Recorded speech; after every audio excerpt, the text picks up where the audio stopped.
Nasa blue alert ulit ang National Disaster Risk Reduction and Monitoring Council dahil sa isa pang namumuong bagyo na nagbabantang manalasa sa bansa. Dito ay matapos na maranasan kagabi ang epekto ng low pressure area na nagdulot ng muling pagbaha sa ilang lugar sa Metro Manila. May report si Waywaya Makalma.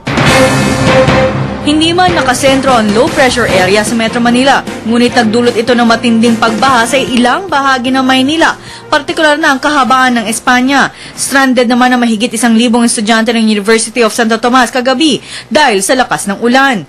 Nagbaha rin sa ilang bahagi ng Guadalupe, Makati at Cubao sa Quezon City. Sa Malaybalay City, Bukidnon, isang flash flood ang naitala ng National Disaster Risk Reduction and Management Council. Alas 3 ng hapon kahapon, 5 barangay sa Kabanggahan, Malaybalay, Bukidnon ang apektado sa biglaang pagbaha dahil sa walang humpay na pag-uulan dulot ng low pressure area. Umabot sa 55 bahay ang apektado at nag-evacuate kaagad ang mga residente. Pagkatapos ng isang oras ay humupa na ang baha kaya pinabalik rin kaagad ang ilang residente. Wala naman na italang sugatan o nawala dahil sa pagbaha. Wala tayong casualty reported, no injured, no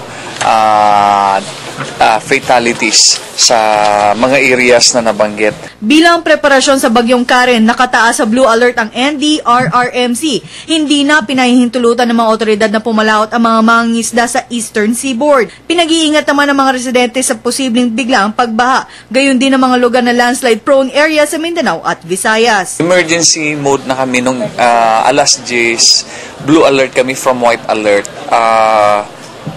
Active low pressure area pa lang siya kahapon, but now it is already named tropical depression Karen. Dito rin yung yung Eastern Seaboard for the possible flash floods and landslides sa mga lugar na ito. Continuous rain ang mararamdaman sa mga lugar na ito. At gayon din yung dahil tropical depression na siya, yung rough seas for preemptive for fishermen. Para sa Telebisyon ng Bayan, Aya Makalma.